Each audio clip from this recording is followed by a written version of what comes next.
incident. Mr. Ivan Howe gave 5,000 pesos worth of gift certificates to the family of those who died and those who were perished. Ito si, sorry, ito si Ivan Howe is a good friend of mine. Parang not an outright really philanthropist, but is one Chinese Filipino who has a conscience, who thinks and moves and lives like a Filipino really. Health authorities around the world would have noted that the global pandemic recovery is at risk with the rise of new COVID-19 variants. The emergence of the new COVID-19 variants like Delta and Lambda are truly a cause of concern, and the government closely monitoring our borders across these strains to prevent local transmission. I let the experts talk about it. This is just an overview of everything we are going to take up. Having said that, our best defense is still to be vaccinated as soon as possible. We received more vaccines last week, including more than 1 million of AstraZeneca as donation by the government of Japan, and more than 2 million doses also of AstraZeneca from the COVAX facility.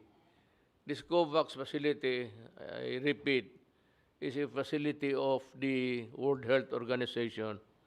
And it is the body, it is the entity that oversees everything and see to it that everybody gets the vaccine. It has done a good job, and I would like to congratulate them and thank them for their humanity. I am pleased to know that on July 11, more than 3 million Filipinos have received their second dose, and with a total of more than 13 million doses so far administered in the country. I reiterate my appeal, please get vaccinated as soon as possible. The life you will be saving is not only your own, but of your loved ones and the people around you. I also appeal to our countrymen to continue observing the health protocols so that we can prevent and avoid the spread of COVID-19. I learned that the World Bank has apologized and has taken down its recent report on the state of student learning outcomes of well-being in the Philippines. Well, I would not want to begrudge sa World Bank, but ito mga international bodies working on the problems of the world should be very careful in their statistics. It is not good to, commit a wrong internationally. But good as any, we welcome their apology, and of course, that they should, in their apology, the World Bank said that they deeply regret the said report, which advertently published even before the Department of Education had enough chance to provide inputs, and it was an oversight on their part. There was no other time na maganda ang patakbo. I am an outsider ever since. It's the only time that ito ngayon that I'm closely work with people connected with the functions of government and governance, na for the longest time, without, hindi sabihin na nandito si Secretary Brunes, but yung pagdala ng Department of Education was nary a worry for us. It is being supervised and organized correctly. They also acknowledge, ito yung nag-publish sa World Bank, that the education challenges in the country had a long historical context which could not and should not be attributed to any single administration. You know, sa totoo lang, mahirap lang talaga kasi tayo. We are a third world country, classified as one. Ang mahirap sa atin is always the constraint of money. Kaya kung may pera talaga sana tayo, kung maganda lang ang ating ekonomiya and we're earning this much, we could have improved on the governance of all departments, all facets of governance. Ang problema nito, wala masyado tayong pera. But what we have is enough to what you see now. That is the only thing that money can afford na nakikita ninyo ngayon. Kung may pera sana ng marami, then we could have upgrade everything to compete or reach in parity with the other first class country. But we have not been able really to work on our economy. At maganda na sana yung maakyat na tayo. Hindi naman, not a cause for a celebration, but it could sometimes give us the optimism that we will and one day improve on everything. Well, anyway, we will just work on it. I hope that the next administration will be more competent than us now, more bright than us now, and more productive than us now. Hindi ako nag-ano kung may mataas pa sa akin in performance. If it is true, well, I would encourage them. I would cheer them up, and I would be on the sidelines giving inputs of what I can provide for as an advice.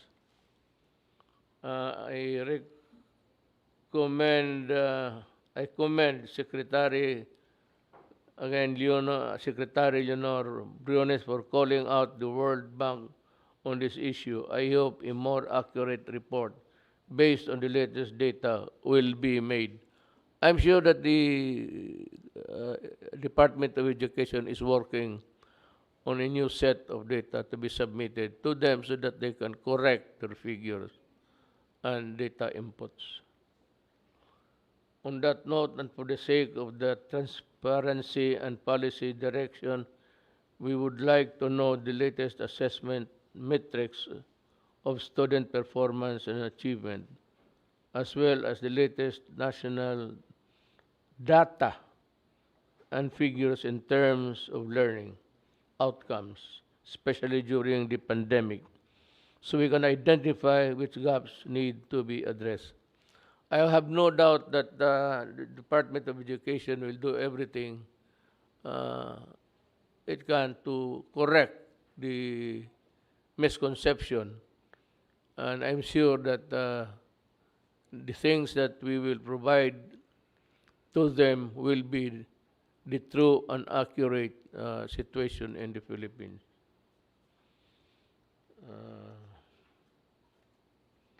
Wala naman siguro, sandali ha.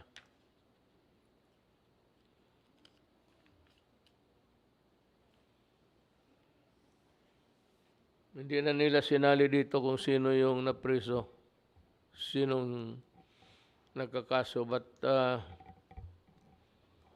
I this week I signed about 2 documents terminating sa BIR na naman, pati sa DPWH. And DPWH is safe. Secretary Villar is working overtime at pinagtatanggal niya at may suggestion na kunin niya yung mga tao na known to be corrupt and incorrigible. Sabi ko sa kanya, ilagay mo na lang muna sa opisina while we will dig into the records to see if they have committed graft and corruption. Mga kaibigan ko, kayong maniwala niyan, 10 billion mawala. That is the work of... I have a term for that. It is not mine.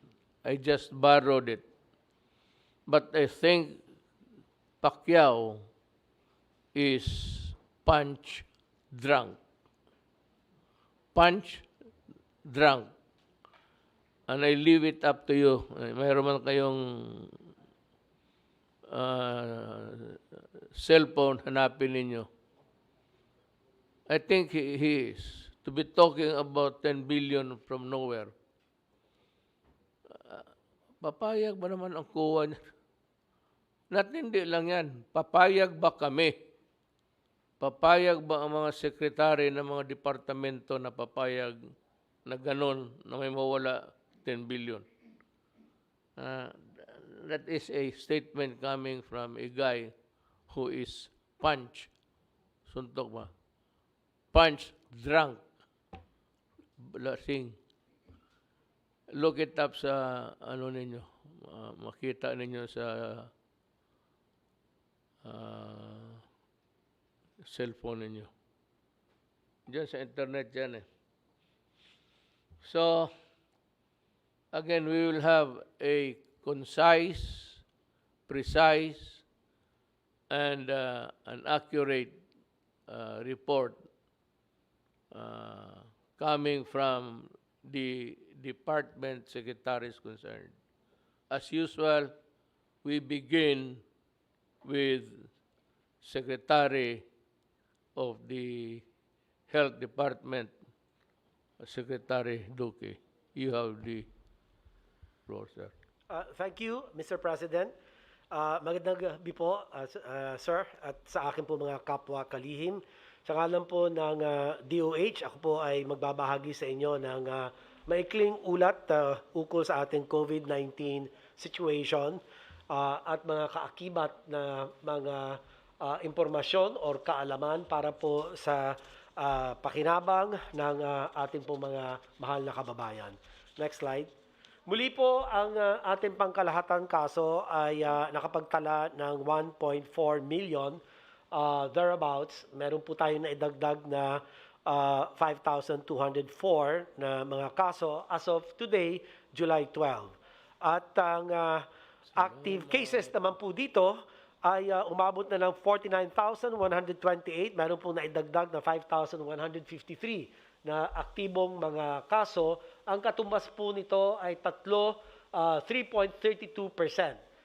ng lahat po ng ating mga kaso. At ang recoveries naman po natin sa 5,204 na naidagdag sa ating mga kaso ay mula sa regions 4A, 584 naman po sa NCR, 579 sa Region 6, at 3,200 sa mga iba't ibang bahagi ng mga rehiyon. At para naman po sa ating mga ang ating pong recoveries ay umabot na po sa 1,402,918 cases at ang ating recovery rate ay napapanatili po natin halos 95%. Habang ang bilang ng mga namatay o mga pumanaw ay pumalo na po sa 26,015. Cumulative po ito mula nung nag-umpisa ang pandemya sa Pilipinas at ang ating pong case fatality rate ay nasa 1.76%.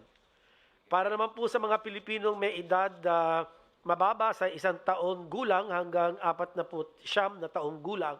Ang kanila pong case fatality rate ay nasa 0.42%. Ito po ay mababa at sana mapanatiling ganito. Habang para naman po sa mga Pilipinong may edad na 50 hanggang lampas sa 80 taon gulang, ang kanila pong case fatality rate ay 5.53%. Ngunit ang maganda naman po nangyayari sa NCR ay malaki-laki po ang ibinaba ng case fatality rate nila. Bumagsak po ito ng mga 26% from mga 5.78 to 4.6%. At ito na nga rin po ang dahilan na mataas ang case fatality rate naman ng mga may edad kung bakit uunahin ang ating po mga senior citizens sa bakunahan po natin. Next slide. Ito naman po ating case trends per island group. Muli yung kulay blue. Next slide please.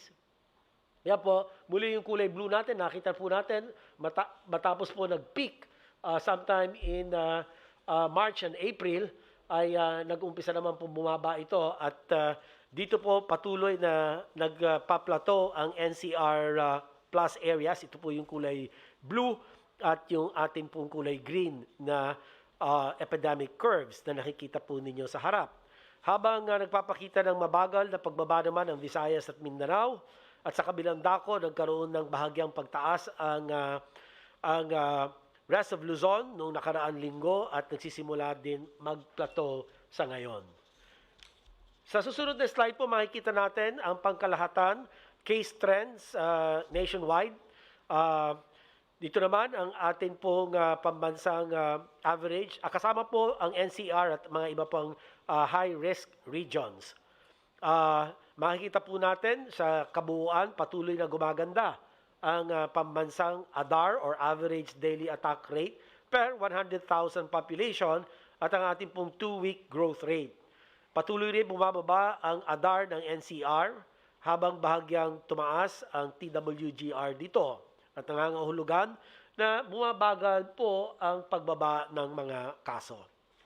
Patuloy rin natin binabantayan ang Regions 11 and 6 na patuloy na tumataas ang kanilang ADAR, ngunit nakikita natin na bumababa ang 2-week growth rate ng Region 11 at maliit lamang ang itinaas ng Region 6, nangangahulugan itong napipigilan na po natin ang lalong pagdami ng mga kaso.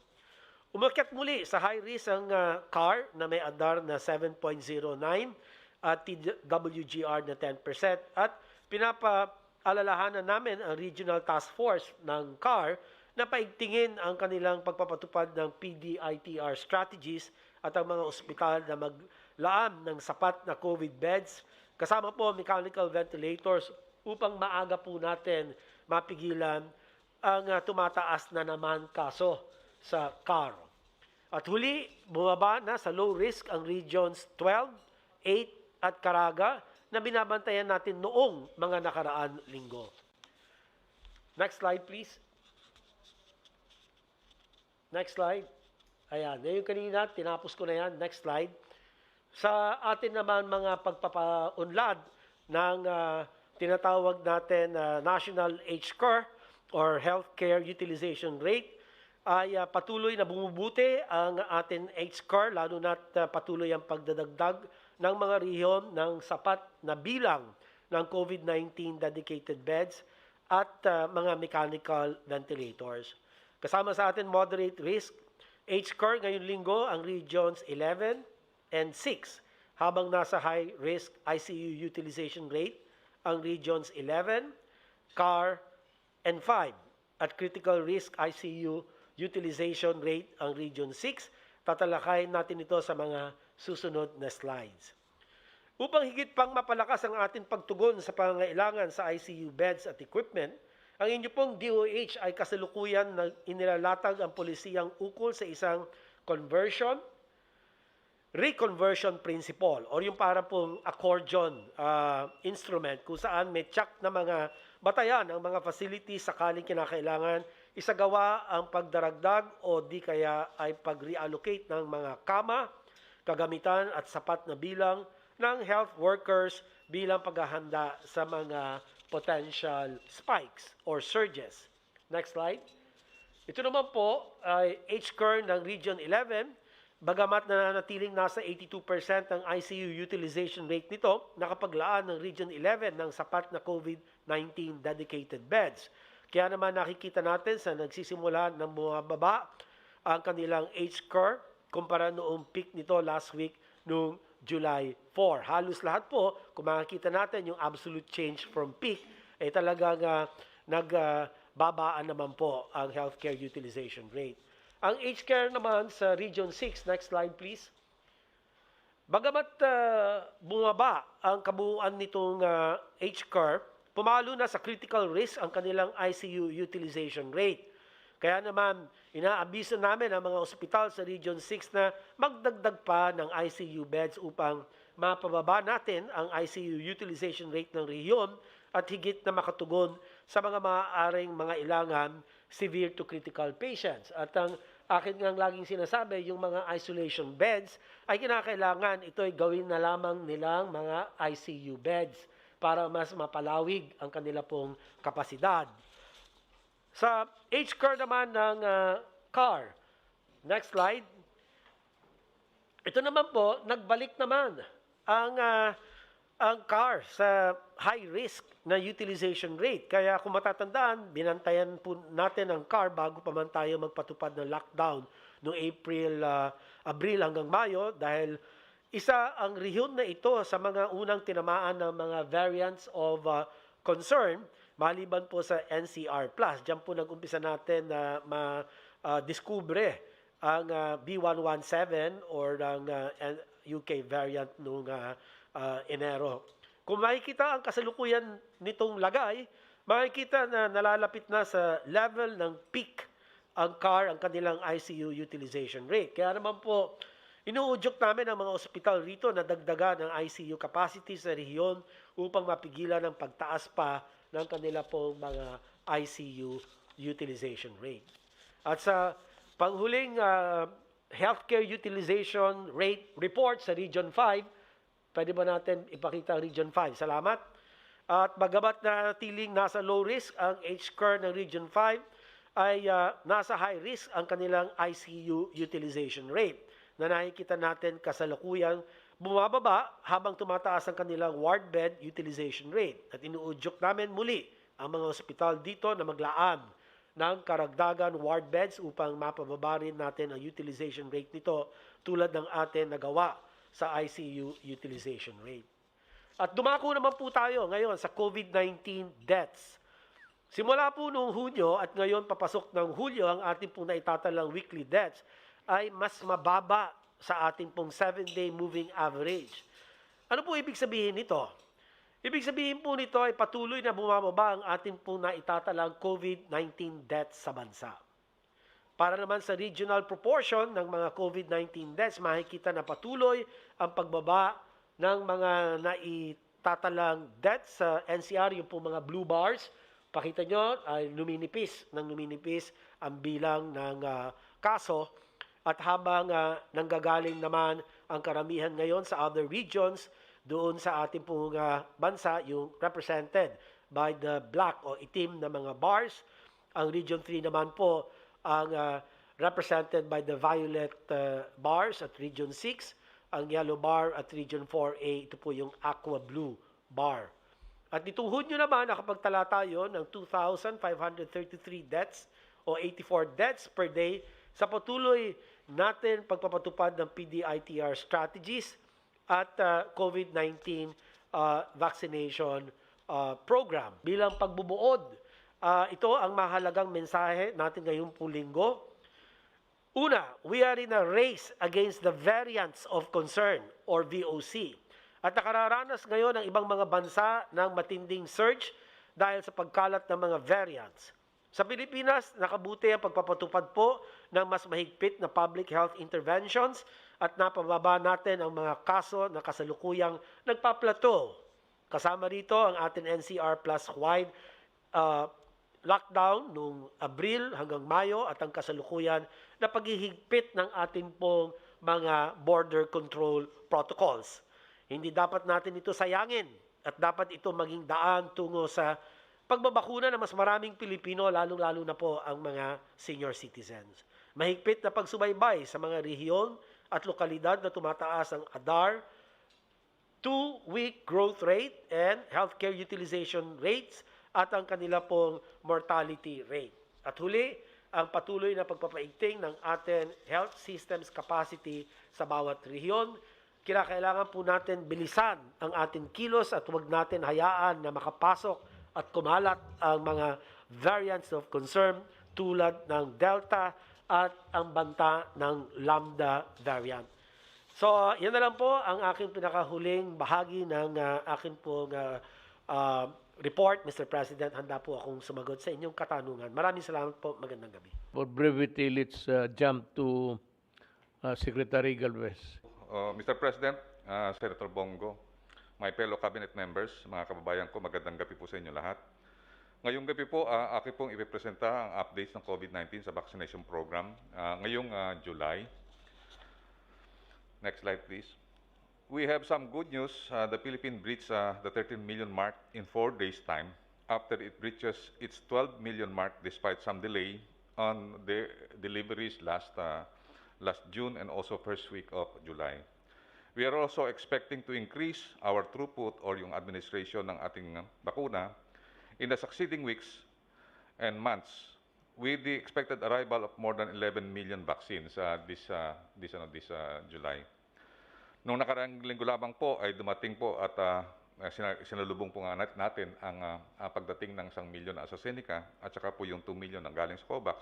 So all in all po, 3,322,100 AstraZeneca vaccine na galing sa donasyon ng government ng Japan at COVAX. Kasama rin po dito yung 170,000 doses ng Sputnik V, kasama po yung 50,000 na second dose.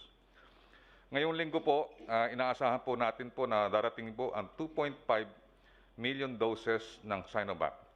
At ang inaabangan po ng mga private sector at mga LGU, yung 1.17 doses ng AstraZeneca na kanila pong binabili.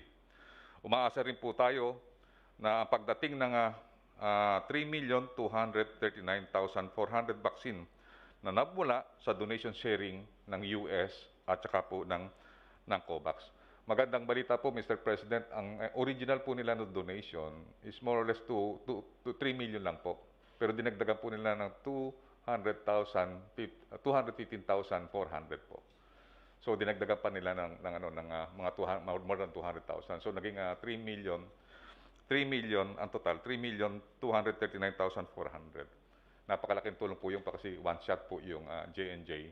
At ito po yung bibigay natin sa mga island provinces at saka ito pong bibigay po natin sa lahat ng mga karatiga pook ng Mindanao at saka po ng Visayas.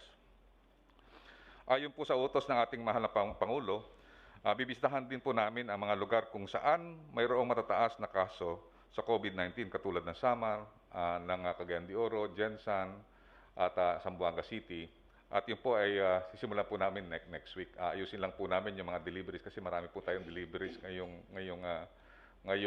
linggo at kailangan po talaga na matutukan po namin ng negotiation yung mga deliveries ngayong linggo. Yung utos niyo po na puntahan ko po yung mga area po at saka yung mga code team po natin pupunta doon sa mga surging area. Magsimula po kami this coming week at saka next week po. Ang Region 3 po baka unahin po namin during the weekend. So nakabisita na po kami sa Cebu at saka sa Iloilo. Si Sec Roque po ang bumisita po sa Iloilo nung nagkaroon ng surge at sa Cebu, binisita naman po namin ni Sec Duque. Nakita po namin ang sitwasyon po doon. Bibisitahin namin sa susunod po yung CDO, Jensan, Palawan, Zamboanga City sa mga susunod po na araw. We will also discuss our updates on the variants of concerns on the region and the ongoing preparation to address this variant, and also our way forward on our pandemic response and massive vaccination. Next slide, please. Next slide, please. Ito po, na-discuss na po yung ilang mga detalye po ng ating mahal na Secretary na Duque. So, sa ngayon po, sa talaan po ng Philippine population based on UN, ang total nating population is 111,067,008 people. So yung magiging basihan po natin ng ating total target population for vaccination is 77,746,906. So sa ngayon po, nakapagtala na po tayo ng 13,196,282 na binubuo po ng first dose na 9,669,940 or 12.44% ng ating targeted population to be vaccinated. Ang ating second dose po is 3,526,342 or nakakaroon pa lang po tayo na 4.54% ng ating population. So napakalaki po ng ating pong challenge na makuha yung herd immunity by end of the year. Next slide, please. Sir, ito po ang total accomplishment po natin in terms of doing the administration or jobbing. Medyo bumagal po tayo last week due to delayed deliveries during the final week of the month. Pero maasahan po natin, Mr. President, na tayo po ay babawi sa susunod na araw dahil marami po tayong darating na mga vaccine. Next slide, please. Sir, to give the direction for July, ito po ang mga bagay na dapat nating makamit pagkatapos ng buwang ito. Una, magkaroon ng higit kumulang na 14 million deliveries doses ng bakuna ngayong buwan. Sa ngayon po, nakatanggap na po tayo ng 20%, so 24% accomplished na po tayo. At malaki po ang aming garantiya na makakakuha tayo ng 14 million to 16 million this month.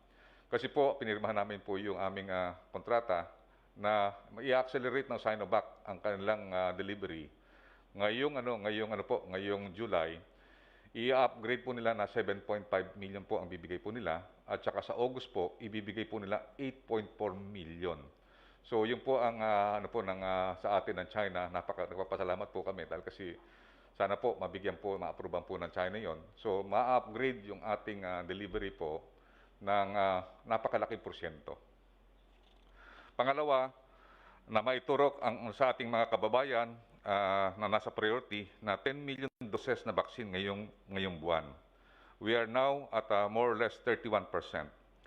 Ang pangatlo, maitala natin ang nasa 300 to 400,000 jobs kada araw. Hopefully, we can achieve this by next week. Pang-apat, magkaroon ng 7 million na katao na makakuha ng kanilang second dose kasi yun po ang sinasabi nga po ni Sec. Duque at saka ating mga expert na importante po ang second dose para against sa variant. So ngayon po tumututok po ang ating National Vaccination Center para abatan po talagang tutukan ang second dose. So sa ngayon po, very confident po kami kasi yung Johnson & Johnson, yun po ay i-count na natin as second dose. So kung 3 million po ang maibakuna po natin ngayong buwan, that's already accounted as a 3 million second dose. So napakaganda po ng po natin na nakikita natin kaya po natin yung 7 million to 8 million po na second dose. Kasi at least meron po tayong 8 million or 7 million na protektado ng mga tao. Panglima, at least matapos po natin yung healthcare workers ng kanilang second dose, at least 90% above. Sa ngayon po, nakikita po natin na medyo mababa po ang natin, 75%. Kaya po iaangat po natin na at least full ang ating healthcare workers in case na magkaroon po tayo ng another surge. Sana po, hindi po pangyayari po yun. Kaya po ang po namin, itong target po natin ito, Mr. President, alam po natin na kayang-kaya natin po ito dahil kasi nakita natin ngayon po tutulong din po ang private sector sa kanilang inoculation dahil kasi meron po darating na more or less 1.5 million na para sa kanila kasama po ang Moderna. At bibigyan din po natin sila ng mga iba pang mga bakuna. Sir, based also sa inyong guidance, next slide. Gusto rin na tapusin natin po yung pagbabakuna sa ating mga security sector. Lalo-lalo na po pati yung OFWs, pati yung teacher kasi napagkayarian na po natin sa IATF na kung just in case talagang magkakaroon tayo ng open face-to-face sa ating education, kailangan po lahat ng teachers ay mabakunahan po. Yun po ang aming commitment kay Secretary Liling na before end of August, yung mga teachers po ay mabakunahan po natin. And hopefully, marami sa pagdating po ng maraming bakuna, isasama po natin ang AAP, PNP, yung Coast Guard, yung BFP, yung NBI, yung CHED, DepEd, yung Department of Transportation, yung DOLE, DAR, DA, DFA, DOT, yung kay Ma'am Berna, and then yung BOC, BI, OFW, at saka seafarers po, isasama po natin yan. All in all po, yung ating government employees na makakasama po as frontliners, 1.8 million. Kasama po ang OFW at seafarers na 2.2 million na nagtototal po na 4 million po lahat. Next slide, please. Next slide, please.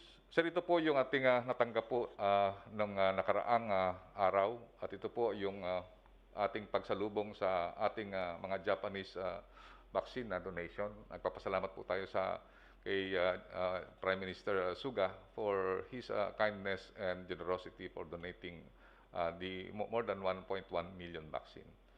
And then also sa COVAX, we also want to thank USAID and also WHO and Gavi, UNICEF for giving us 2,028,000 AstraZeneca vaccines. And also, dumating na rin po yung 170,000 na Sputnik as I reported earlier. Next slide, please. Sir, para i-recall po natin, ito po ang lahat ng mga dumating na vaccine natin. Ang 20,779,910 vaccine, ito po yung tinatawag na breakdown. So sa lahat-lahat po, total po na donation is 9,180,310. At ang donation po nito, yung COVAX po natin, ay meron na po tayong 7,556,210. So meaning sa COVAX, minaasahan pa po natin na meron po tayong 37 million pa. Plus yung another 5 million na in-order natin na J&J. So more or less, meron pa po tayong inaasahan sa COVAX na 42 million this year. And then yung donation ng Sinovac 1 million plus 1,124,100. Total po niyan is 2,124,100. And then yung mga procured po natin, 11 million po ang na-procured na natin, kasama po yung 900,000 na galing sa LGU at saka private sector. Sa Sputnik, 350,000. At sa Moderna, meron tayong 249,600. At may inaasahan po tayo na 1.4 million na galing sa Pfizer. So yan po lahat ang ating total na 20.7 million. Next slide, please. Sir, ito po yung mga asahan natin in weekly basis. So ngayong week po, inaasahan po natin na meron po tayong 7.4 million na darating. Kasama po dito yung sinabi ko nga po na 2.5 na Sinovac, 1.17 na procured from private sector, at saka yung Johnson & Johnson from COVAX. And then yung Pfizer, darating din po ng July 19 na 562,770. And then yung Pfizer din, may darating ulit na 375. At sa August 2, meron tayong darating din na another 500,000 na Pfizer. So sa Sinovac po, sir, ang magiging tranches na natin is every tranche, 2.5 million. Next slide, please. So sa August po, ito po yung in-expect po natin na darating. So sa Sinovac, as I have said earlier, 8.4 million ang darating po na Sinovac this August. And then COVAX, we are also expecting another 4 million. And then Pfizer, more or less, i-upgrade na nila na more or less 2 million. And then AstraZeneca, darating ang second tranche ng private sector procurement na 1.17 million and another 1 million sa Moderna. Meron din po na donation tayong darating this coming August. Sir, finally, next slide. Sir, finally, we have received encouraging remarks from the WHO that despite our limitation and great challenges, we were able to respond and mitigate the damage brought about by this pandemic. And I believe with your leadership, Mr. President, we have this positive rating because we have implemented a PDR strategy that really be very, very effective. And then now, we have the massive vaccination through a focus and expand demand. And also, the Secretary of Health, together with our expert and also the ITF, have a stronger surveillance and border control. And we are united to stand against the COVID-19 with the coordinations with the IATF and NTF, with strong collaboration with the national government agencies, local government units, private sector, and domestic and international development partners. Sir, isa po tayo sa model. Kung tutusin natin, hindi naman po tayo, na pagkakaroon po tayo mga discussion, tayo lang po ang mayroong strong collaboration with the private sector and also with the LGU. At tayo lang din po ang talaga nakita natin, pati yung mga developmental partners natin, yung UNDP, yung World Bank, yung ADB, at saka po ang UNICEF, at saka yung WHO, Gavi, they are helping us a lot. So yun po ang inano po natin, ang parang motto po natin, United we stand against COVID-19. Maraming salamat po. Thank you, Secretary Galvez. Now we move on to Secretary Anyo. Magandang gabi po, Mr. President, Senator Bongo, fellow public servants and workers in the government. Next slide, please. Nais ko muna simula ng aking ulat sa pagbabahagi sa lahat ng paghahandang ginagawa ng ating mga LGUs sa mga lugar na apektado ng pagligalig ng Bulkang Taal, pati na ang mga kalapit na LGUs na maaaring maapektuhan sakaling tuluyang pumutok muli ang bulkan. Ayon sa pinakahuling anunsyo ng PhilBox, nananatili sa Alert 3 level or Alert Level 3 ang bulkan. Ngunit ngayon pa lamang ay hinuhusto na ng lokal na pamahalaan sa tulong ng DILG, PNP at Bureau of Fire Protection ang paghahanda sa mga munisipyo at syudad na nakapalibot sa Bulkang Taal. Habang patuloy ang aktibidad ng bulkan, umabot na sa 4,300 at 63 pamilya ang ngayon ay apektado at kasalukuyang minomonitor ng LGUs sakali magbago ang kalagayan ng bulkan. Samantala, 30 evacuation centers na nasa pangangalaga ng lokal na pamahalaan ng Batangas at Cavite ang nangangalaga sa mahigit 1,000 pamilya o higit 4,000 individual na ngayon ay mga nasa evacuation centers. At sinisigurado ng lokal na pamahalaan na masusunod ang minimum health and safety protocols sa mga pasilidad upang mapanatiling ligtas sa COVID ang lahat ng personnel at evacuees. At patuloy po ang pagtalaga ng PNP ng kanilang mga tauhan. Meron tayong search and rescue teams at health protocols enforcement teams na naka-standby at reactionary standby support teams na nandoon mismo sa area kung sakaling tuluyang pumutok ang bulkan. Meron din po tayong 700 fire trucks, 14 rescue trucks, 21 ambulance, 7 watercraft, at about 1,072 firemen na nakatalaga para magligtas kung sakaling pumutok ang bulkan. Next slide. Dumako naman tayo sa vaccination monitoring system na isinimite ng LGU sa Kagawaran. Bilang paghahanda sa parating na mga bakuna ngayong buwan, sa ngayon ay umabot na sa 38,600,000 at 63,123 ang bilang ng ating mga kababayang nakapagparehistro na sa kanilang mga LGU upang makapagpabakuna ayon sa pinakahuling datos ng vaccination monitoring system ng DILG. Next slide. Sa patuloy naman na pagpapatupad ng mga health and safety protocols na sa inyong pag-uutos, nakapagtala ang DILG ng 44,200 at 70 violations sa di pagsusuot ng face mask. Actually po, mas mababa ang bilang na ito mula noong nakarang ulat, mas mababa ng 13,000. Bumaba rin ang bilang ng mga violators ng mass gathering mula sa huling ulat na 1,007 violation ng mass gathering, nasa 522 na lamang ang ating tala ngayong linggo. Umabot naman ng 16,271 ang mga nahuling hindi sumusunod sa physical distancing.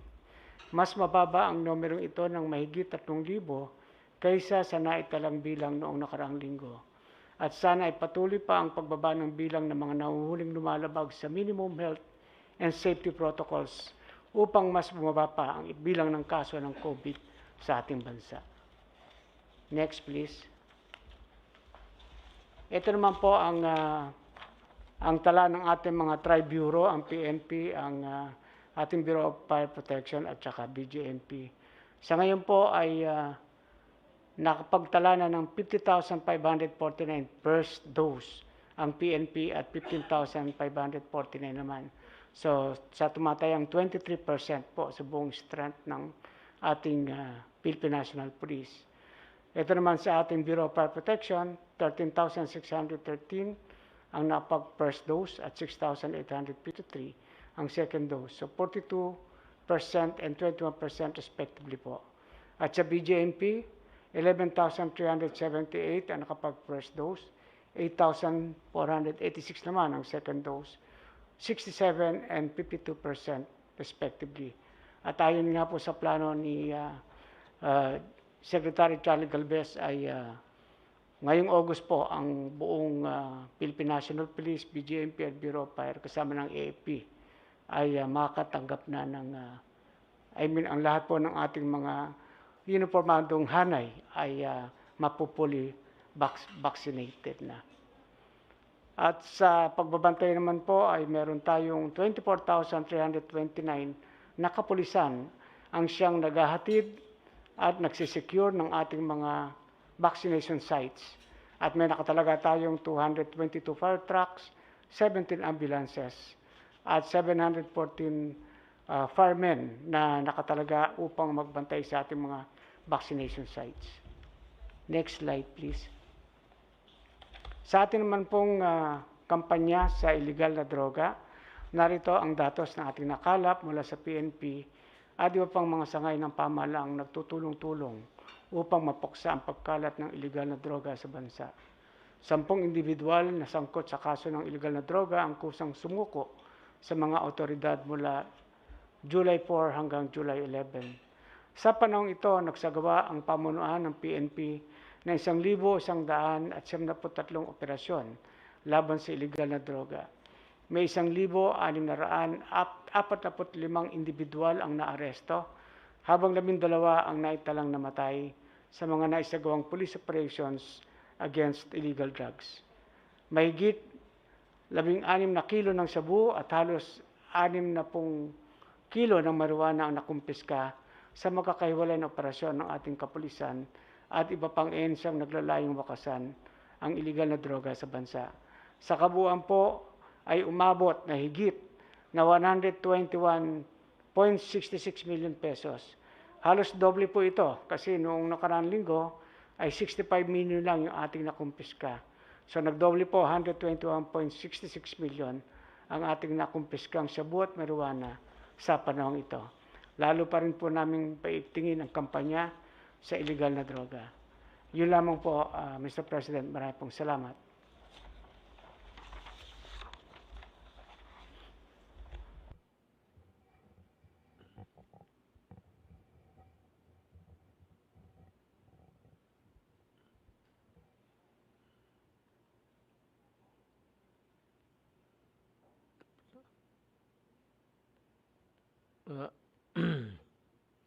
We'll go to Secretary Lorenzana.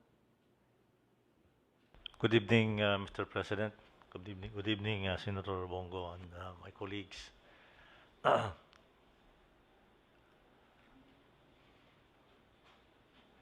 have two reports tonight, Mr. President. Wala pong pagbabago yung vaccination rollout ng AFP at saka DND dahil hindi pa kami nakakatanggap ng dagdag na bakuna. First slide, please.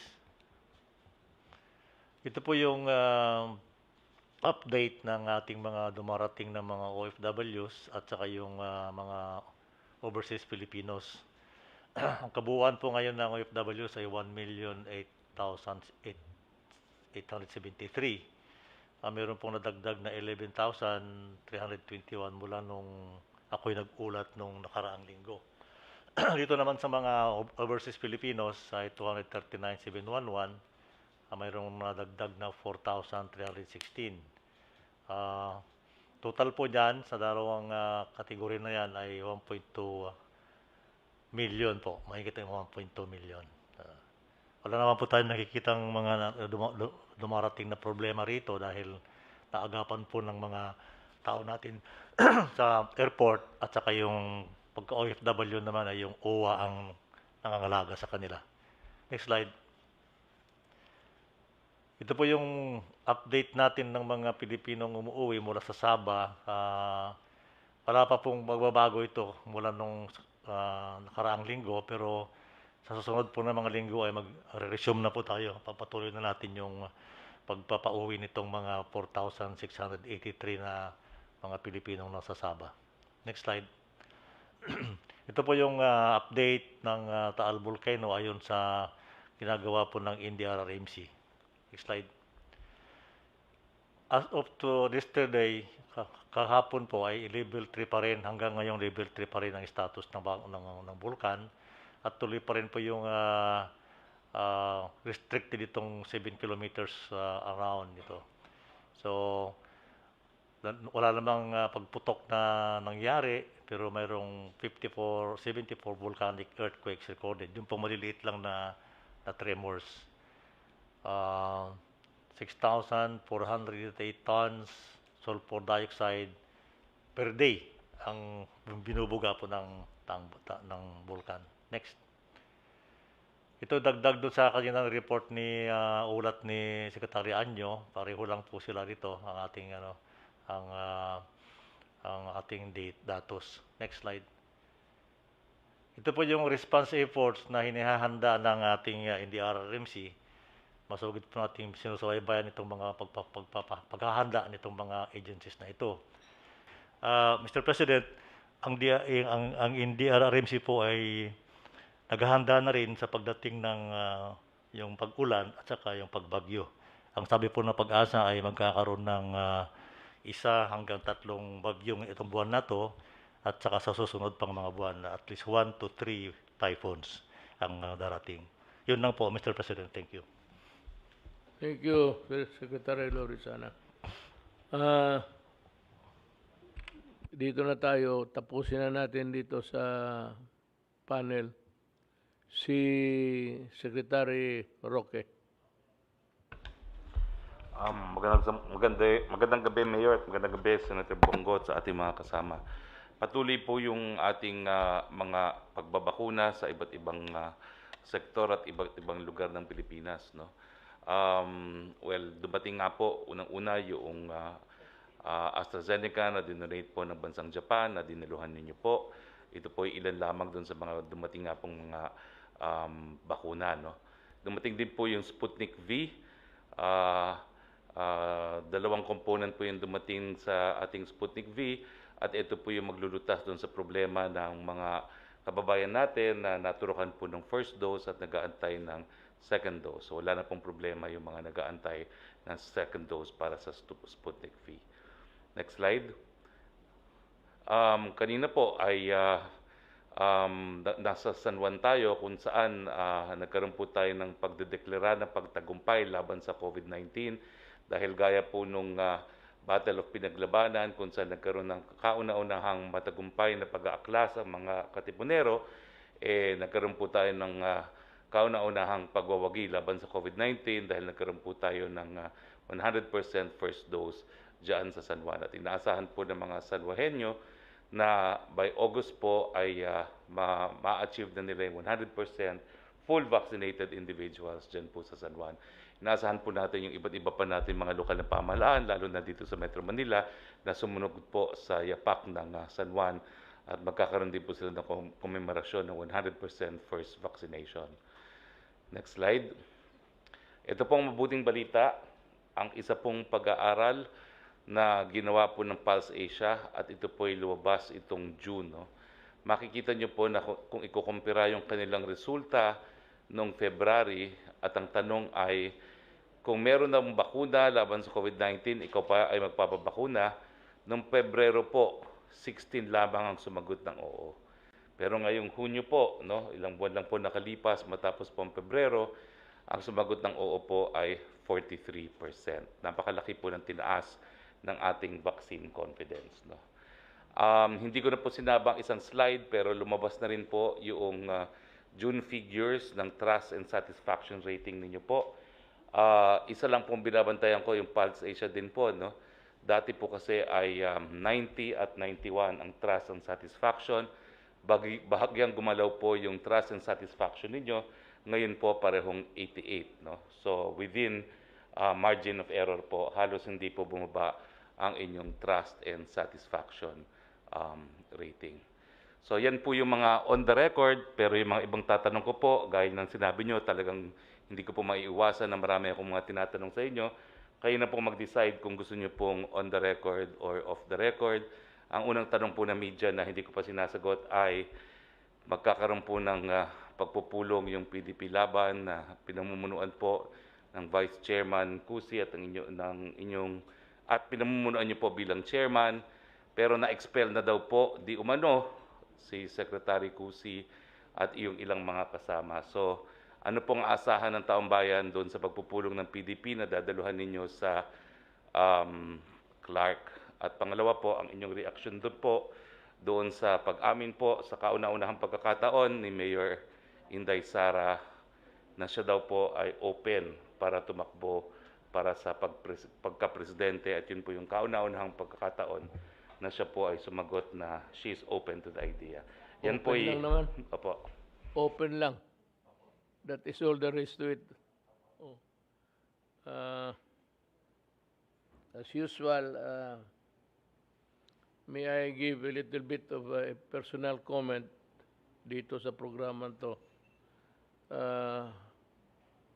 My stand is I am against really the candidacy of my daughter. I want her spared from the vagaries of politics dito sa Pilipinas. Lalo na itong mga personalities around in the likes of Trillanes, si Dilima. Walang ginawa kung hindi mag-atake ng kapwa-tao nila. So, I would rather that ibigay ang gobyerno sa kanila, let them win. I wish them luck, and even wish them win kung manalo sila para kanila na itong gobyerno at gawin nila ang gusto nilang gawin. Ako ay masasaktan ako pag siyempre anak ko. Itong bastos, itong bunganga ni Trillanes. Ewan ko kung saan niya nakuha yung katangian na yan. Pati itong si Dilima. She is wallowing in pity, and as a consequence of that, she has become virulent, almost virulent talaga ang lamor pa sa bunganga. So I would rather na kung sila na lang ang patakbuhin at sila'y manalo, nagdadasal ako niyan at makita nila kung paano nila patakbuhin ang gobyerno, gaano ka hirap, tapos after all yung pagod mo, walang katapusan ang batikos because they can never be satisfied. They can no longer be appeased by anything except that they are hungry also for power. Mabutit matikman nila para makita naman natin kung paano sila mag-perform. How I wish that they would run and they will win. Magandang ano yan. Kung gusto ko, itabi ko na lang muna ang anak ko. Maybe some other time, not at this time when the Philippine politics is crowded with people in the likes of Trillanes, tapos yung si Dilima.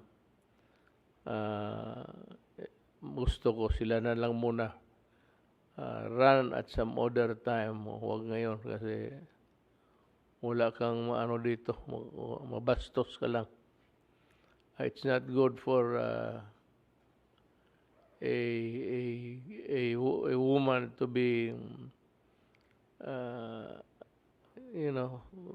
being brazen yung masyadong mga salita at masaktan lang. So as a father, I would not want that to happen to my daughter. Ako naman, yung Vice President ko, pantakot lang sa kanila yan. But sabi ko, let us see. If it is good for the country, I will do it. If it does not contribute anything to our republic, then wag na lang, magsasayang na tayo ng oras, pati you contribute to the conundrum of the moment. Let us hear, sino bang sunod? Let's go to Domingo. Dr. Yes, Domingo, please. Opo. Magandang gabi po, Mr. President, Senator Bong, tsaka sa lahat po ng cabinet members. Can I have my slides?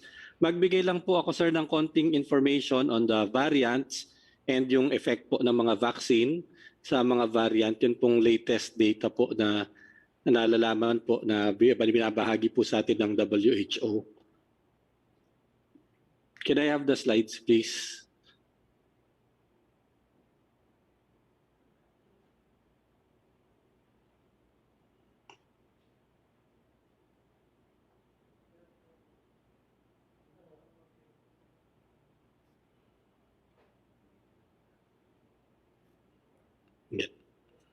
Yeah. So, next slide please. Ano lang po as an overview sa buong mundo po, may nadagdag po na isang vaccine this week, no? This is a vaccine po galing sa Cuba. It's a protein subunit vaccine. This is a new category of vaccines and they're now doing a clinical trial of about 30,000 people po sa Cuba at inallow na rin po itong gamitin sa bansa nila. Dito sa atin po, 8 yung ating vaccines na allowed. Next slide please. At yung 7 po doon ay either ginagamit na natin or malapit na po natin gamitin. Ngayon ito po usually yung question ngayon sa isip ng mga kababayan natin. Ano ba ang status ng mga variant dito sa atin? Ano bang meron dito? At saka ano po ba yung epekto ng bakuna, no, dito po sa mga variant? Knowing that the vaccines were developed with the old, the original virus po ng COVID-19. Sa ngayon po, merong 4 na WHO tinatawag nating variants of concern. Ito po yung mga binabantayan natin. Yung pong alpha, ito po yung unang nakita sa UK. Yung pong beta, yung una pong nakita sa South Africa. Yung gamma, ito po medyo kakaunting kaso lamang po ito. Una po itong nakita sa Japan pero ang pinagmulan ay sa Brazil. And yung delta, ito po yung kinatatakutan ngayon na una pong nakita sa India. Next slide please. Kung titingnan po natin, sir, yung mga bakuna na ginagamit po natin ngayon, yung pong efficacy nila with the original virus, ito po yung mga latest data. Ang Pfizer po is about 95% ang efficacy, ang Moderna 94%, yung pong AstraZeneca mga 74% po, yung Sputnik after the 2 doses na component 1 and 2, it's about 91%. Yung Janssen po na single dose is 70%. Yung Sinovac, kalalabas labang po nung clinical trial nila galing Turkey at na-establish po yung vaccine efficacy at 83.5%. And yung Sinopharm is about 76%. Ngayon po, inaaral sila ngayon compared doon sa original virus at yung efficacy nila doon po sa mga variants of concern natin. Yung kauna-unahan pong variant of concern, yung alpha at saka beta, ito po yung mga merong nakita na rito sa atin sa Pilipinas, no? Yung pong alpha po na variant, nakita naman po na yung lahat po ng mga vaccine ay maganda pa po ang effect nila doon sa alpha variant. Meron lang pong konting reduction doon sa efficacy, like yung Sputnik po, Sinovac and Sinopharm, actually po yung reduction nila is less than 10%. Doon po sa original efficacy niya. Yun naman pong iba, yung Pfizer, Moderna, AstraZeneca, at saka Janssen, somewhere po from less than 10 to about 20% reduction compared to the original virus. So maganda pa po ang coverage niya.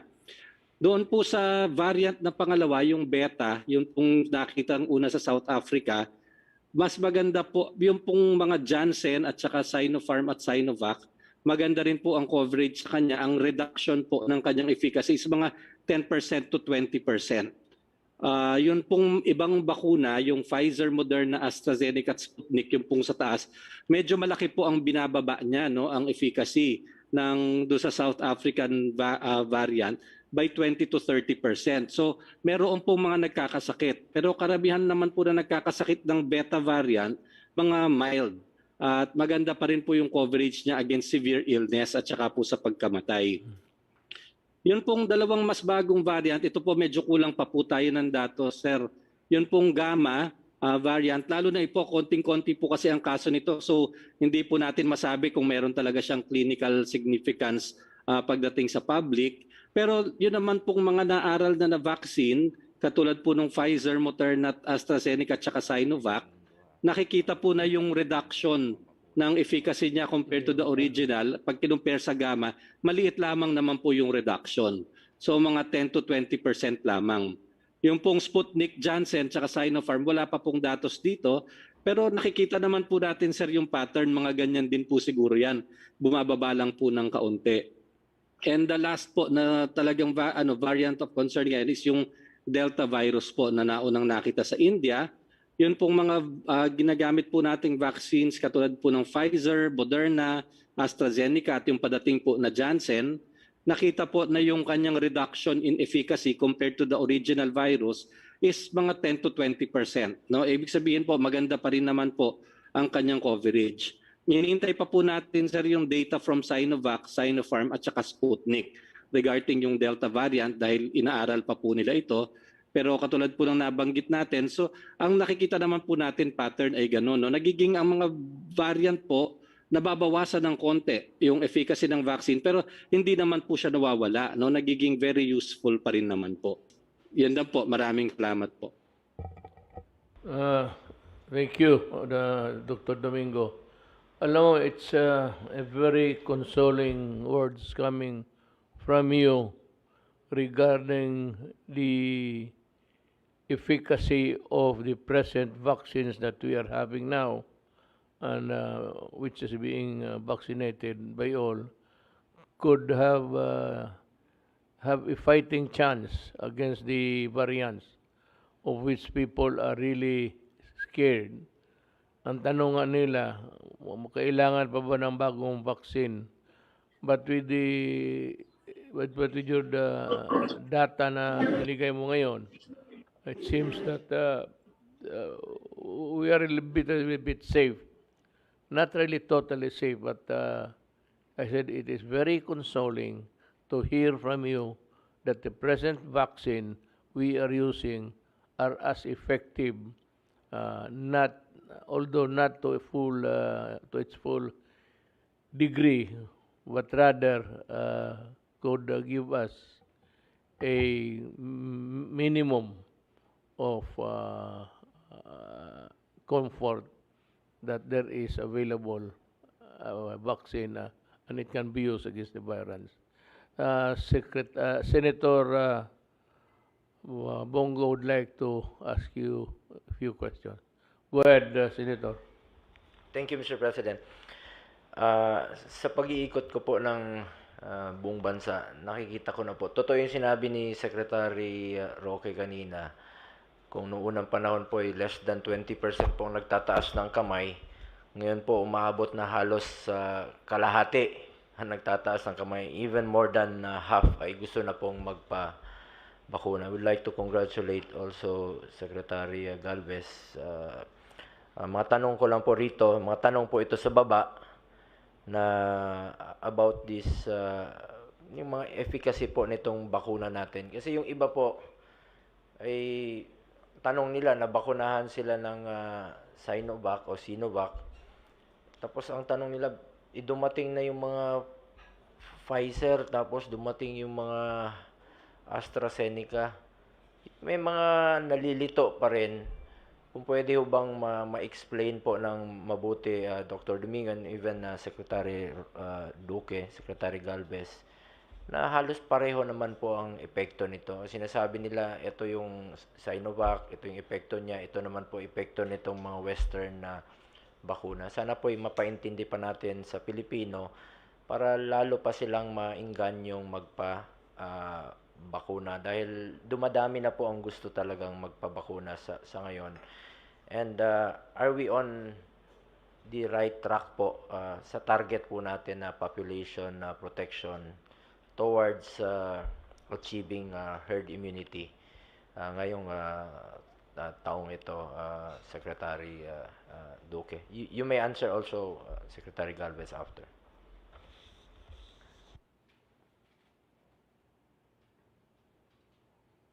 Yeah, maraming salamat po, Ginoong Senador Bong.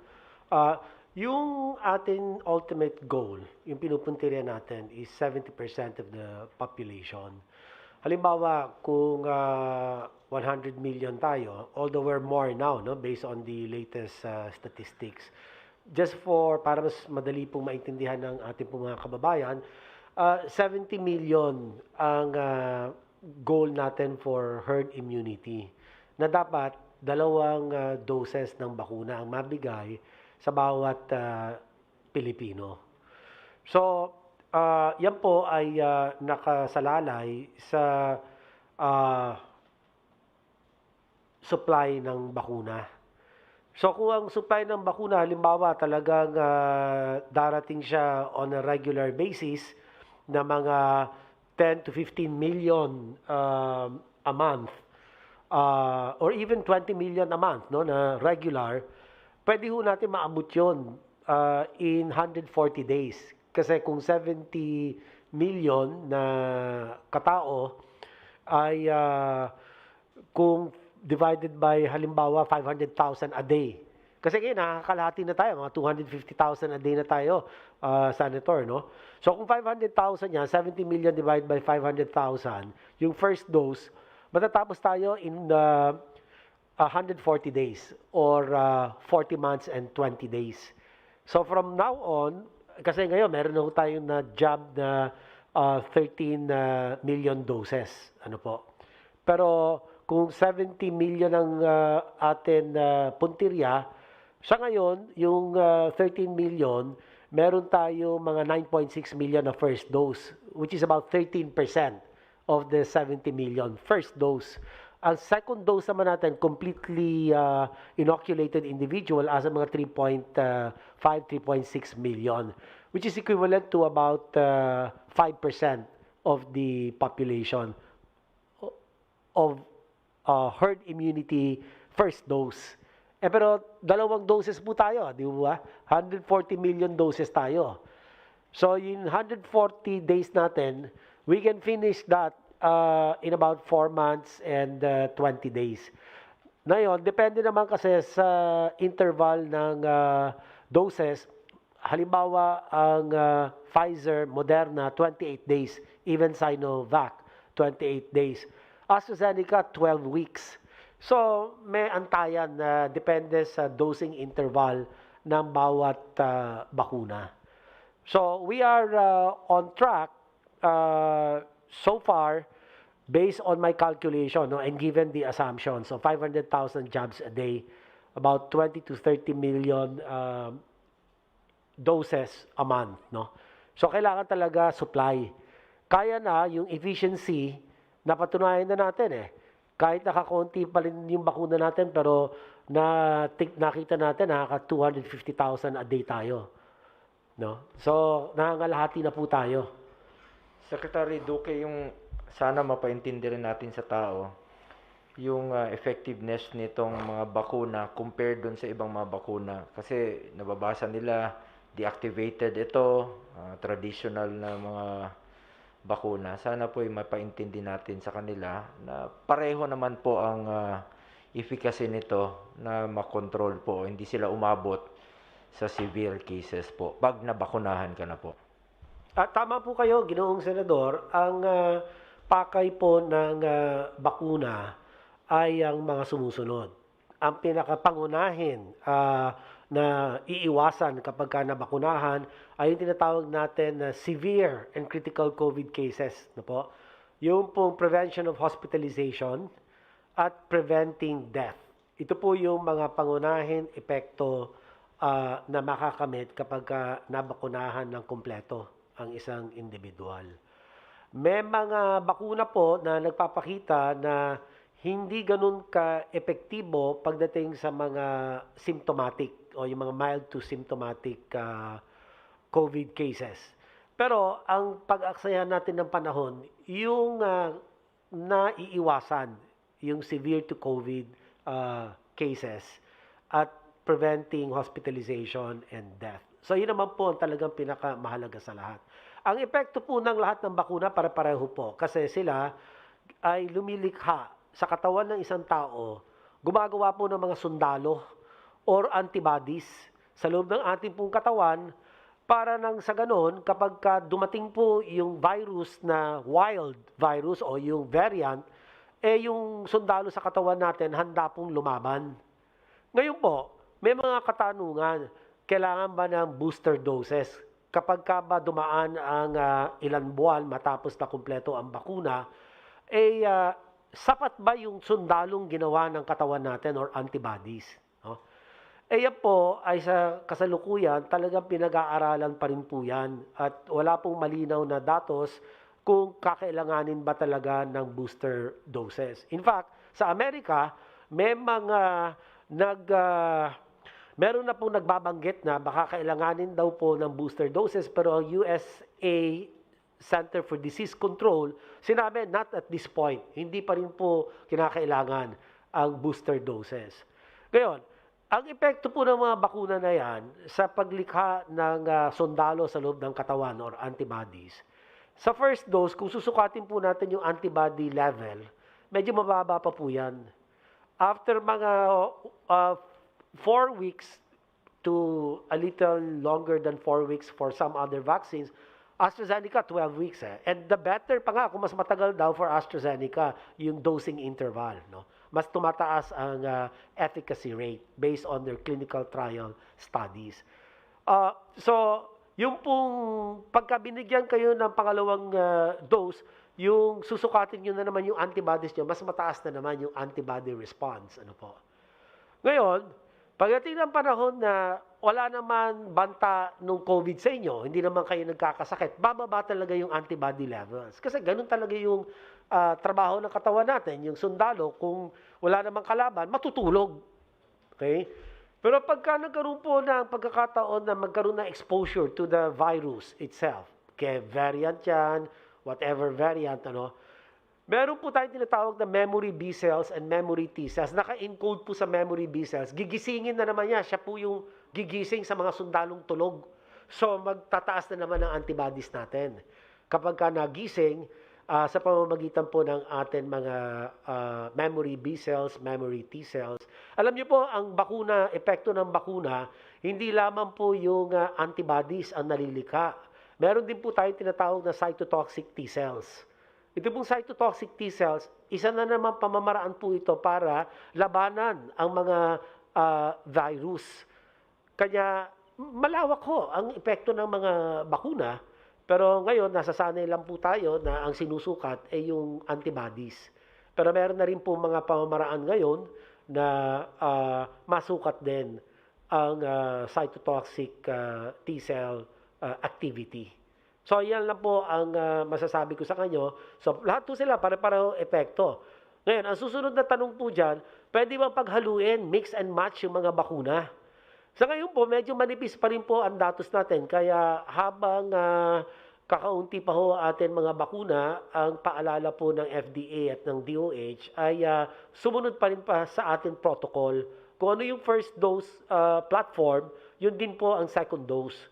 Huwag na muna po tayo maghahalo dahil hindi pa rin po sapat ang datos para bago tayo ng polisiya o magpalawig tayo ng polisiya na pwedeng gumamit mix and match vaccine. Salamat po.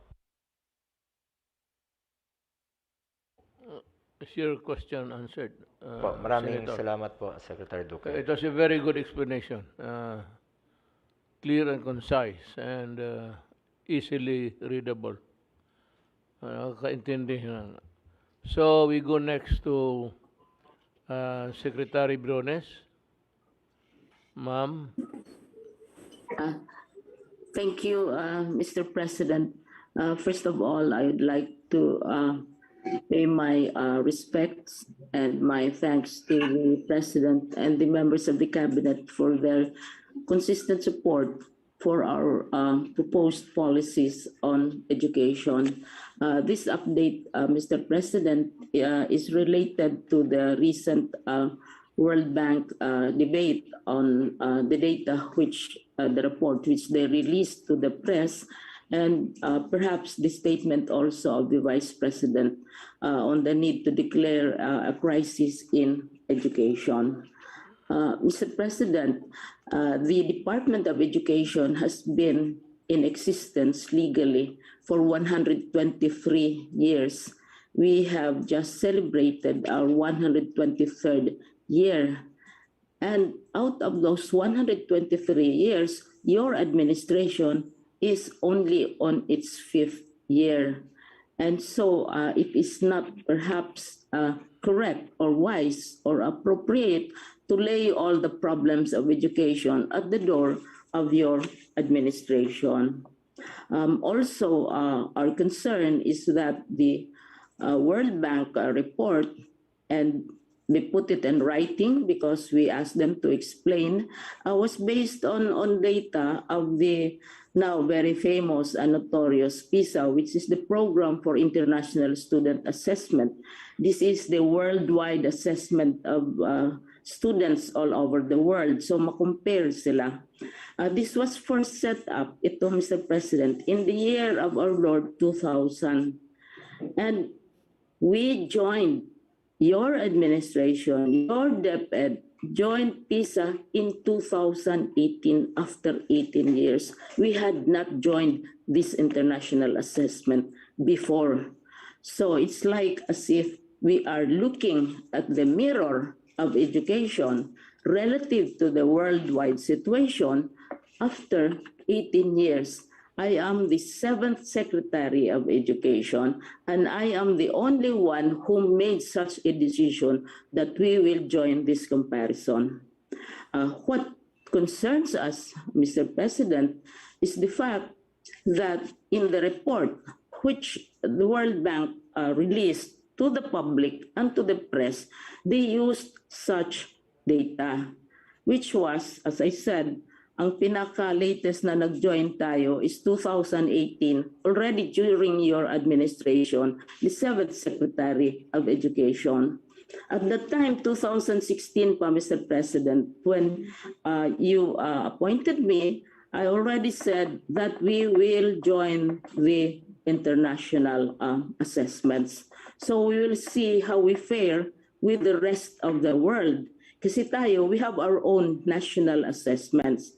And we noticed that our national assessments, Mr. President, were not exactly very exciting. So sabi natin, tingnan nga natin what is happening in the rest of the world and see how we fare with them. So we made that policy and you approved that policy as early as 2017. Tapos report nila in 2021. So that's how it was. Now, nung lumabas yung result, we joined in 2018. I was the 7th Secretary of Education. Ngayon, lumabas ang result December 4, 2019. Kasi 2018 ang exam. At 2019, lumabas ang result. Pero December, one day before, we already reported to your office, Mr. President, because we already knew at that time that the Philippines was not doing well. And in February 2020, and this is nearly 1.5 years ago, nag-report na ako sa Cabinet, full presentation on the PISA results, and with all the recommendations that should be initiated to perhaps mitigate the situation of the PISA results. Because we knew already, even before the results came out, that we were not going to do so well. But of course, it was a terrible disappointment that we were at the bottom of the list. And we are very happy and that through the intercession of Secretary of Finance, nag-issue ng apology. It's not the easiest thing in the world to make such a fearsome, powerful, ultra-rich perhaps the richest financing institution, na mag-apologize. But it did apologize because they were deficient on those 3 counts na sinasabi namin, hindi sumunod ng protocol, nandito nakatira sa atin, hindi natin alam, diretso sa press. Pangalawa, hindi updated yung data nila. Pangatlo, nakalimutan nila na maraming malaki, halos 1 bilyon na inutang natin in dollars para sa edukasyon. So kasali din sila sa mga nangyayari sa edukasyon. So sabi namin, hindi namin yan rin-refute, pero hindi, kulang lamang. Mas nauna pa ang president, mas nauna pa ang Philippine government. Dahil alam na namin 1 day before the release, alam na namin kung ano ang resulta. So finally, Mr. President, resolved na yun. So ang question is, yung sinabi, update, I don't know who should judge whether we have a crisis in education or not. And so kung sabihin natin we have a crisis in education, saan ang galing yung crisis in education? After 123 years, after 47 secretaries of education, after 7 secretaries of education who refused to participate in the international assessment. Thank you, Secretary Briones. It was a very poignant narrative. We have read well, with all of those inconsistencies and incongruity that were published by the World Bank, they came up with a very good statement of apology. I think with your assurance to them, I would just say that all is well that ends well. Okay na sa atin yan. Okay na. Yeah, Basta sa accept government sila mag-apologize, Yes. not to a person. I accept the apology. It's a very good one. I said it's just a poignant one, direct to the point. Next, we would call on Secretary Panelo. We'll end up with Carlo. Magandang gabi po, Ginoong Pangulo, Senador Christopher Bongo at ang ating mga kasang members of the Cabinet. Ibig ko lang pong i-report sa inyo, yung pong kinausap niyo po ng isang araw ng mga informal settlers sa Tumana, Marikina. Itong Tumana po, ito yung pinaka-depressed area dyan sa Marikina, kung saan pag nagkakaroon ng ulan, baha, ng bagyo, talaga namang yung baha kasi sila nandiyan sa tabi ng ilog, umaabot ng pasbahay. At yung pong pagpupulong na yun, ay humingi po talaga sila ng pakiusap sa inyong lingkod na kung maaari magdala tayo ng mga ayuda para sa kanila. At gusto po nilang ipaabot sa inyo, unang-una, ang pasasalamat na kayo po ay nangako sa kanila na bigyan lang kayo ng panahon at maghahanap kayo ng lupa para sa kanila sapagkat sila naman ay bulat sa pool. Talagang walang lupa at walang mga bahay. Kaya nga sila mga informal settlers. Pangalawa, ibig rin po ipabot sa inyo, Ginoong Pangulo, na ang kanilang buong kagalakan na sa tanang buhay po nila, hindi pa sila nakakita ng isang presidente na video call pa sila kausapin. At nakita po nila, hindi nga sila nakakakita ng presidente in flesh. At pagkatapos kayo ay naroon sa video at nakakausap po ninyo siya. At saka naiparating po nila sa inyo na kayo ang gusto nilang maging vice presidente pagdating sa 2022. Pangalawa po, ibig ko rin ibahagi sa inyo na yung pong Hospicio de San Jose, sa pamamagitan po ng Madre Superiora nila, ay nagpatid po sa akin ng request kung maaari lang, pagkat meron daw po silang 18 pamilya na inaalagaan, matagal na. At mukhang hirap na rin sila pagkat wala rin mga bahay at pinapakain nila araw-araw yon. Meron po kasi silang facility kung saan yung mga homeless kinukukup nila. Nakiusap po sila na kung maaari naman yung National Housing Authority ay magbigyan sila ng housing units para sila may transfer na, para makupkup naman nila yung iba.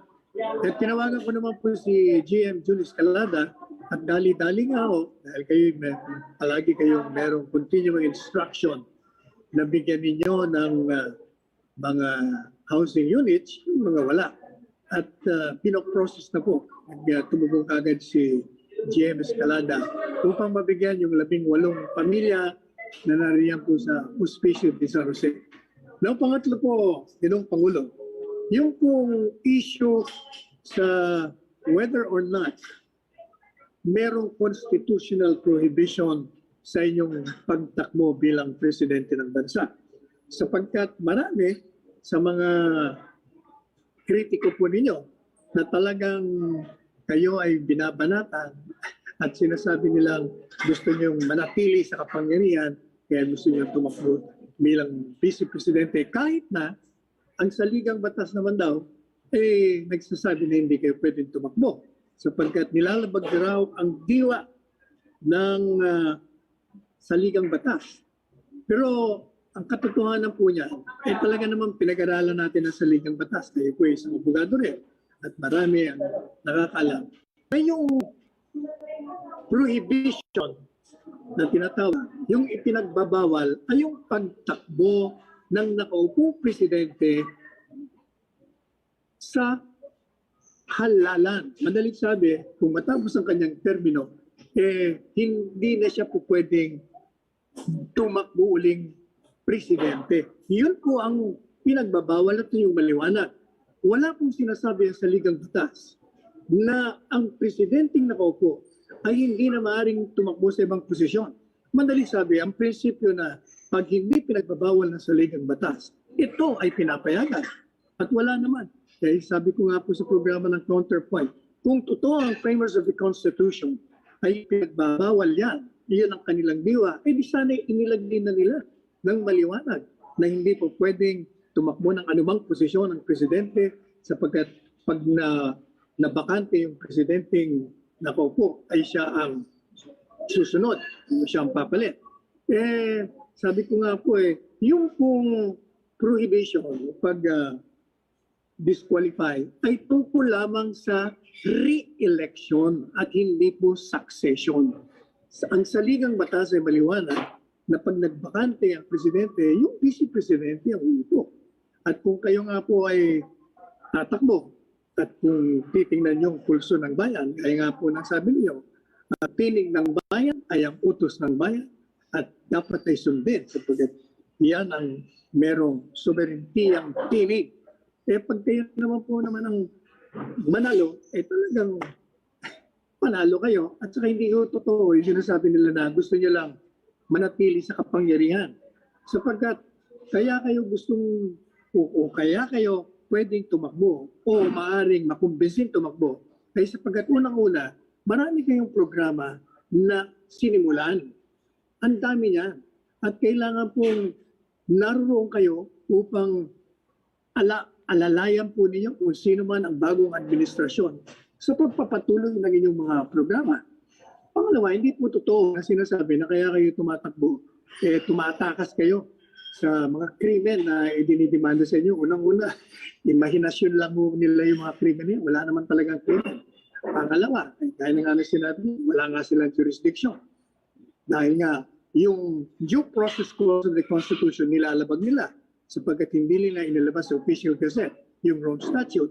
Pangalawa, gaya naman ng aking argumento, pagpalagay na natin na meron silang jurisdiction, hindi pa rin po pwede kasi napakaliwanag din naman yung Rome Statute na pag ang miyembro ng ICC, ng organisasyon na yan, ay umatras at sila ay nagsimula na ng investigasyon. Ang hukuman hindi maapektuhan ng withdrawal. Pero ang problema, hindi naman ang hukuman ang nagsimula. Wala pang hearing Ang nangyari lang ay preliminary examination. Dinidetermina lamang kung papasok yung krimen sa kanilang jurisdiction at kung yung gobyerno o yung puno ay merong kakayahan na mag-prosecute o wala at kung gusto o hindi. Nandun pa lang sila. Hindi pa ho napasok sa hukuman. Kaya kahit anong sabihin, hindi rin totoo na kayo'y tumatakas. Another thing, kahit naman po kayo manalong vice presidente, pwede naman kayo rin naman na i-prosecute kung gusto nila sapagkat yung teorya ng immunity sa ngayon, ang napag-aaralan lang natin sa jurisprudence, presidente ang may immunity. Wala pang jurisprudence na yung vice president ay may immunity. At madaling sabi, and even then, na maging vice president kayo, pag kayo ay nawala na as vice president o as president for that matter, pwede naman kayo pusigid kung talagang gusto. Yun naman po ng ating juridical system dito ay napakalusog. At nakikita naman yan. Inuusig natin at nakukulong naman pag nagkakaroon ng conviction. So maliwanag po na hindi totoo ang mga paratang sa inyo ng oposisyon, ng mga kritiko. Ang katotohanan, Mr. President, ito po sasabihin ko sa inyo, kaya kayo sinasabihan na lumalabag kayo sa saligang batas pag kayo tumakbo. Kaya kayo sinasabihan na kayo na gustong manatili sa pangyayari. Ang katotohanan, pag kayo po ay tumakbo, Ginoong Pangulo, talagang game over na. Mananalo talaga kayo. Kaya ayaw po nila kayong tumakbo kasi siyempre masisira yung mga plano nilang makabalik sa kapangyarihan. Yan lamang po, Ginoong Pangulo. Secretary. May gabi, Mr. President. May gabi kay Senator Christopher Lawrence Bongo, sa mga kababayan sa gabinete, mga kababayan.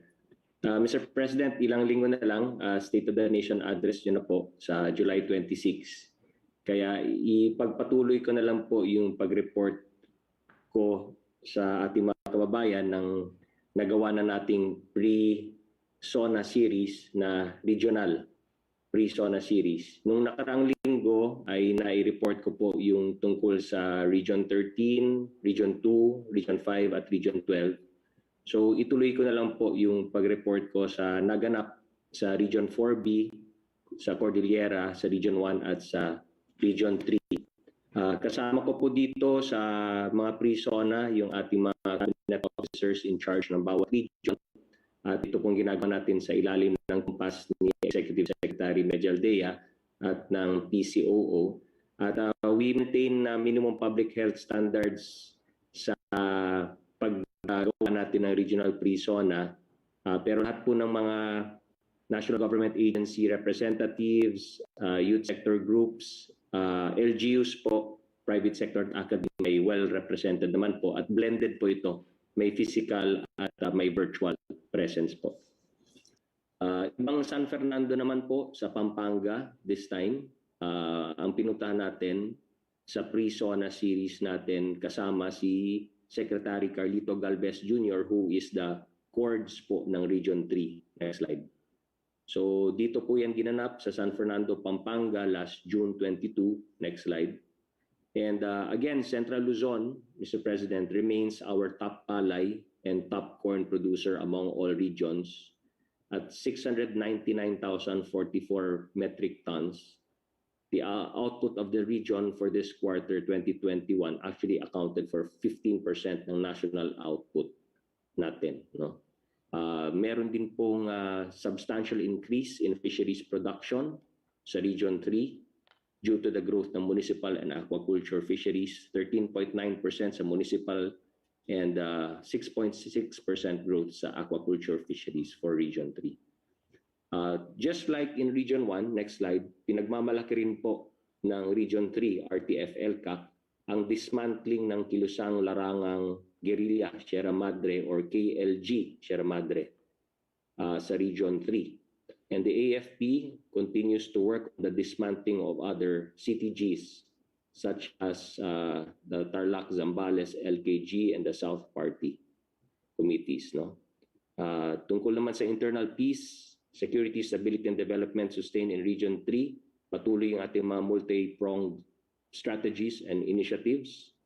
And sa laban against drugs, more than 50% of the barangays in the region have been declared free of the drug menace. So tuloy-tuloy po yung barangay drug clearing program po dyan po sa Region 3. Yun lamang po, Mr. President. Ipagpatuloy ko na lang po yung ibang reports in the next meeting next week po. Maraming salamat, Mr. President. Thank you. It was a very comprehensive report.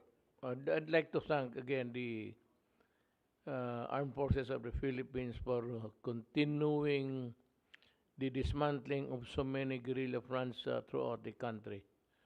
I would like to say that it's a job well done, and if this continues, the CCP, NP, NDF is in the throes of death.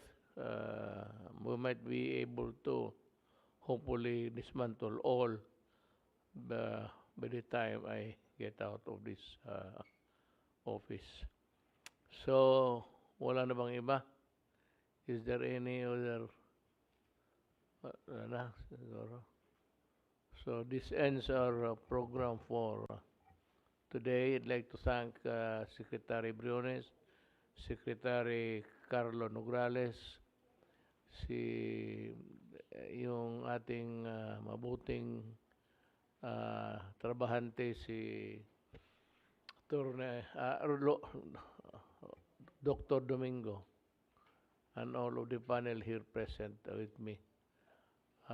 Maraming salamat po sa inyong lahat at sa muling pagkikita sa ating programa. Thank you.